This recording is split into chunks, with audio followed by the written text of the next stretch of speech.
Hola amigos de Multimedia GDL, yo soy Yasmin Arias y continuamos aquí en la FIL. Hoy nos encontramos con Becky Albertalli, la autora de Obviamente Imogen. Entonces vamos a preguntarle un poquito más sobre este libro que viene a presentar. Hi Becky, how are you? I'm good. I'm so happy to be here. Oh, we are so happy to have you here.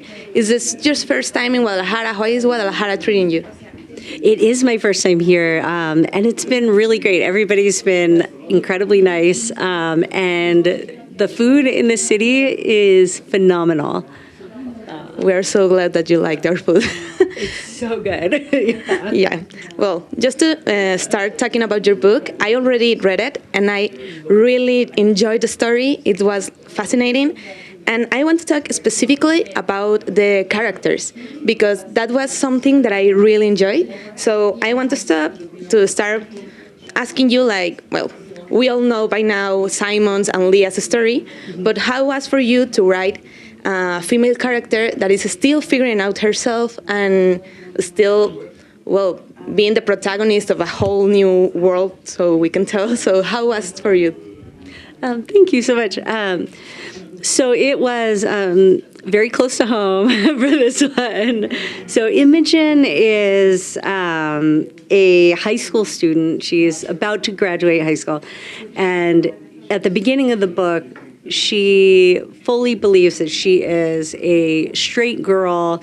And it's so important to her to be a supportive ally to her queer friends and her queer sister. And she's like, kind of like the token straight girl.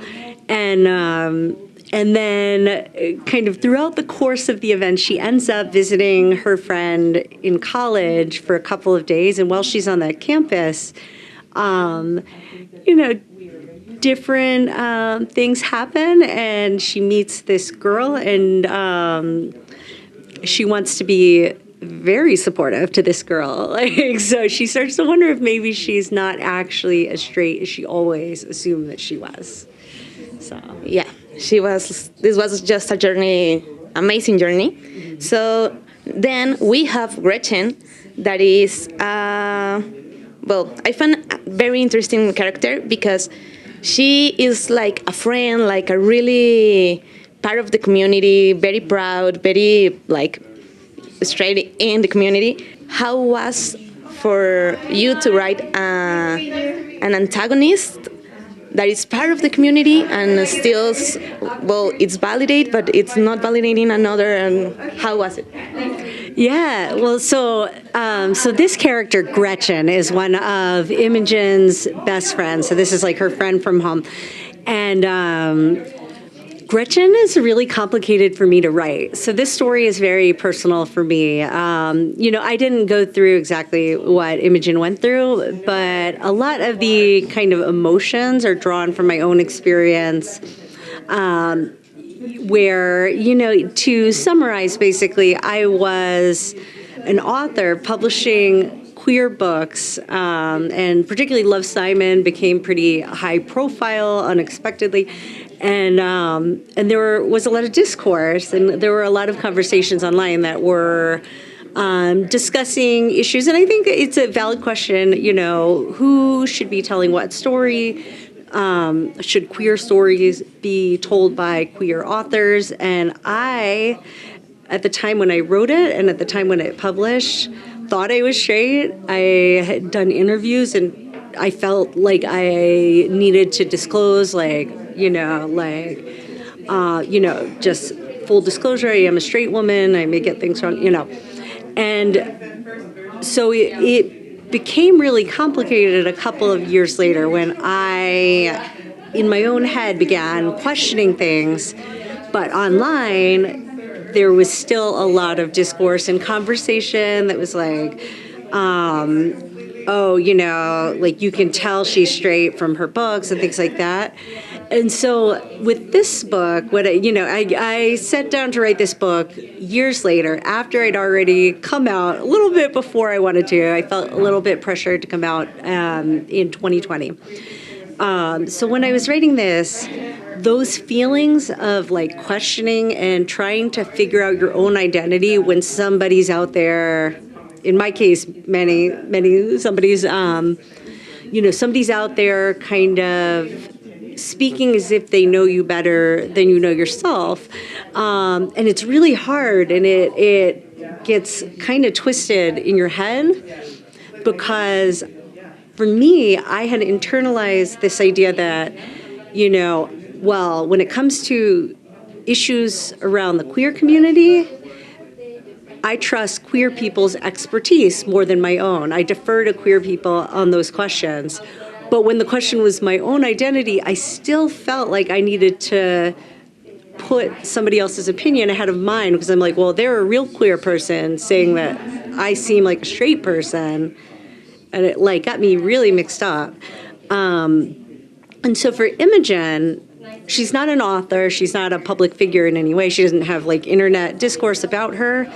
But Gretchen, that character, her friend, kind of represents that community of people online. Gretchen is kind of one of those friends she's kind of like the bossy friend a little bit. She's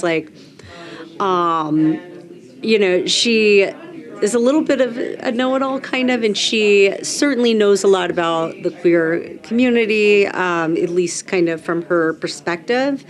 And so when Imogen is starting to question things and kind of recalibrate her own with kind of what she assumed about her own identity, Gretchen is kind of like, oh, no, honey, no, it's okay to be straight. It's okay that you're straight. And Imogen is really thrown off by that in the same way that I was during that period of questioning with the discourse.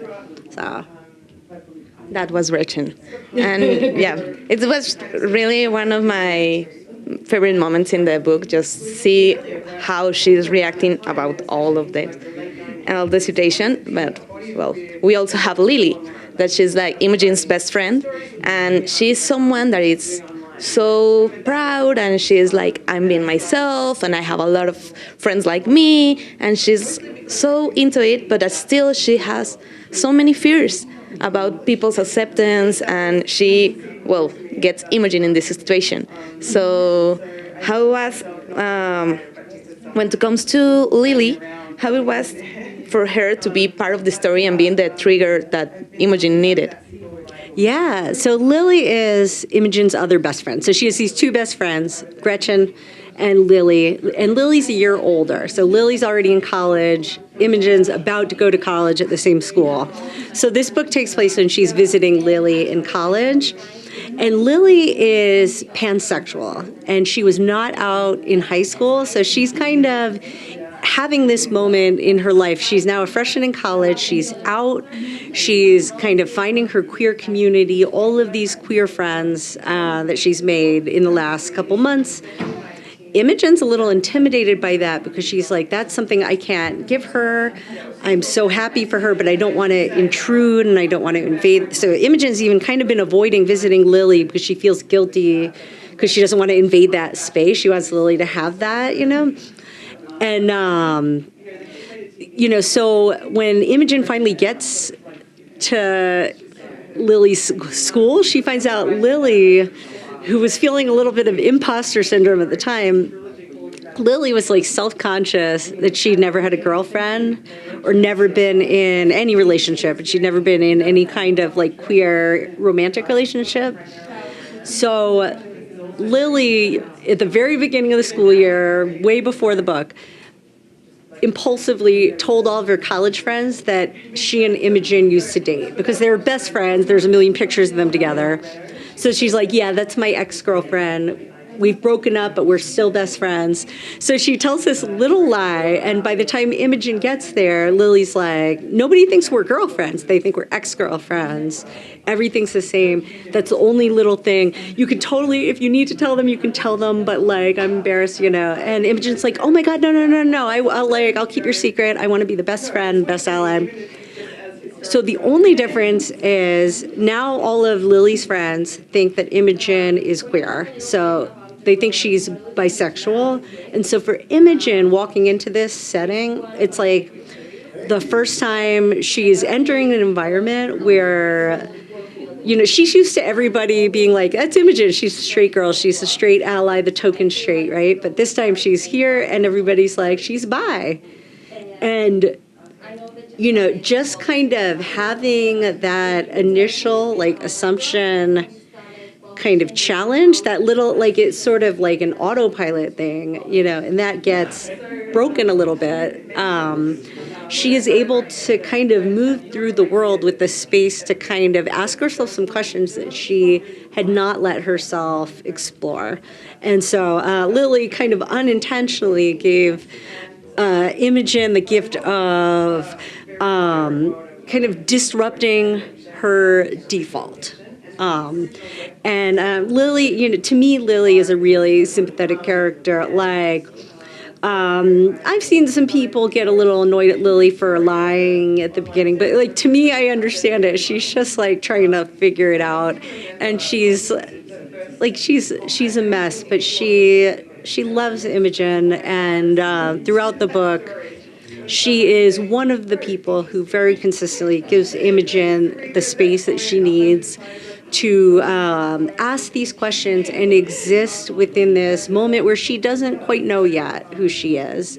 And when she kind of starts to feel like she does know, Lily is there to accept her without question. Yeah. Yes, we love Lily because of that. And also, lastly, we want to ask, at the end of the book, I just keep wanting more and wanting to know more about Tessa, about Imogen, because it just ended oh my God, and then what? And so is there more to come, or is just the end of the story of Imogen and we are just hoping and expecting and dreaming about her story?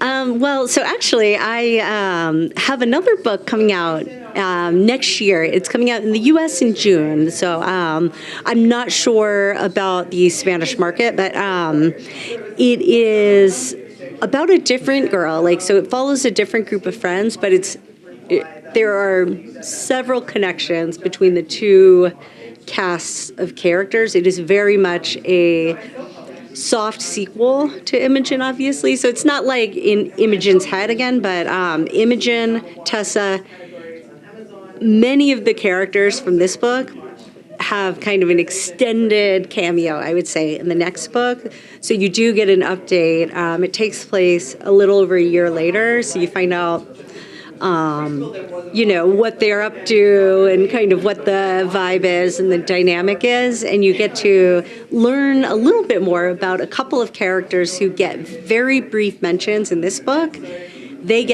You really get to know them in the next book, because I actually started planning the second book before I wrote this one. So I was able to very intentionally plant those seeds.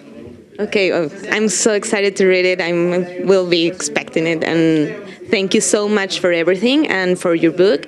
And I expect that you have a really good time here in Phil and have a lot of success with all your books that you have coming. Thank you so much. Gracias. Yeah. Thank you so much. Eso fue todo, amigos de Multimedia. Yo soy Yasmin Arias con imágenes de Neiva Barajas. Nos vemos a la próxima.